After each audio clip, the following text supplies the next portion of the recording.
In the gaming world, some titles appear out of nowhere and leave a permanent mark on millions of players. Hollow Knight is one of those games. What started as a tiny prototype during a game jam by a small team from Australia became the dream of every indie developer, climbed to the top of Steam and selling over 50 million copies worldwide. And then, on September 3rd, the world held its breath again. After years of anticipation, the release of Hollow Knight Silksong was so massive that it literally crashed Steam, PlayStation Store, Xbox Store and other platforms for nearly 3 hours. And it was worth it. The game launched to over 90% positive reviews. Today we'll dive into the full story, from Kickstarter beginnings and the first Hollow Knight patches, to global success and one of the most anticipated games of the decade. Hollow Knight's journey began in Adelaide, Australia. Back in 2014, three friends, Ari Gibson, William Palin and Jack Vine, decided to make the game of their dreams. It all started with a game jam, Ludum Dare 27, where participants had to build a game based on a theme. One of their tiny projects was called Hungry Knight, featuring a small warrior who had to slay enemies just to avoid starving. He wore a tattered cloak, a horned mask, and wielded a nail instead of a sword. That little prototype eventually evolved into the nameless knight we all know today. The trio decided to expand this idea further, founding their own studio, Team Cherry. They had no office, no investors, no big staff. Everything, from the art to the coding to the music, was done by themselves in a modest space. It was a small dream, built with big ambition. At the end of 2014, Team Cherry turned to the community and launched a Kickstarter campaign. Their goal was modest, just 35,000 Australian dollars. For perspective, big studios spend hundreds of millions of AAA games. But their dark, atmospheric Metroidvania about an insect kingdom struck a chord with gamers. By the end, they had raised nearly 57,000 Australian dollars, far beyond their expectations. With every stretch goal, they promised more. At 39, a new area, the White Palace. At 44, more quests, bosses and lore. And at 56, a brand new playable character, the warrior Princess Hornet. For three developers, this money wasn't just founding. It was trust from the community, and it became clear Hollow Knight had a bright future ahead.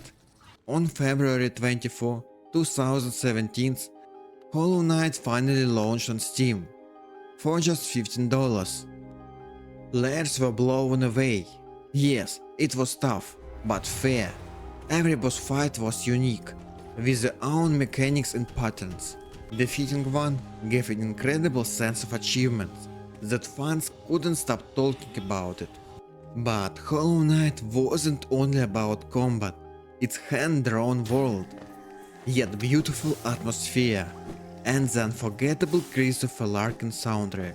It pulled players deep into the ruins of Hollow Nest. The music didn't just play in the background, it told the story through sound. And the game didn't hold your hand. After the tutorial with the false knight, every path was yours to take. Fight the mantis early if you dare. Descend into the spider-infested deepness. Or head to the City of Tears, crawling with infected citizens. Hollow Knight was about discovery and learning through failure. Of course, launch wasn't perfect. There were bugs, performance issues, and balance problem. But instead of walking away, Team Cherry worked tirelessly with the community, patching and polishing their creation. And then they did something unforgettable. All the major expansions, Hidden Dreams, The Grim Troop, Lifeblood, and Godmaster were released completely free. Their generosity won over even more hearts. Hollow Knight doesn't hand you its story directly. There are no lengthy cutscenes.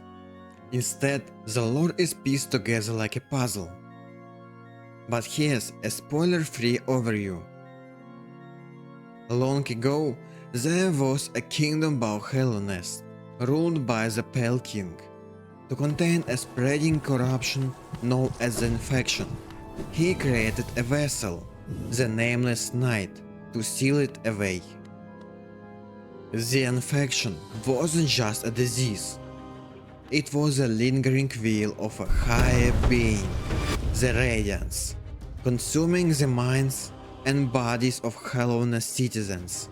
Our knight journeys into the ruins, uncovering their own mysterious origins, meeting allies and enemies, and battling countless bosses, all while uncovering the truth about the kingdom's downfall.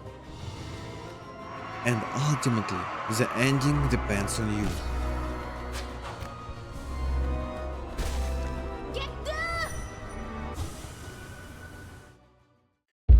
After Hollow Knight's massive success, fans demanded more. Originally, Hornet was planned as a small DLC character, but the concept grew so large. It evolved into a full-fledged sequel, Hollow Knight Silksong. Hornet is faster, more agile, and has a completely different combat style. That meant the underground world of Hallownest wouldn't fit. Instead, Team Cherry created a brand new kingdom, Parlum, a land of vibrant landscapes, castles, lava forges, and grand temples. Silksong featured 113 new enemies, new bosses and quests, crafting and NPC quest systems, and an epic soundtrack to match Hornet's journey. And then the moment arrived on September 3rd, Silksong finally released. The internet exploded. On Steam, tens of thousands played at launch, pushing it instantly into the top sales, with over 90% positive reviews.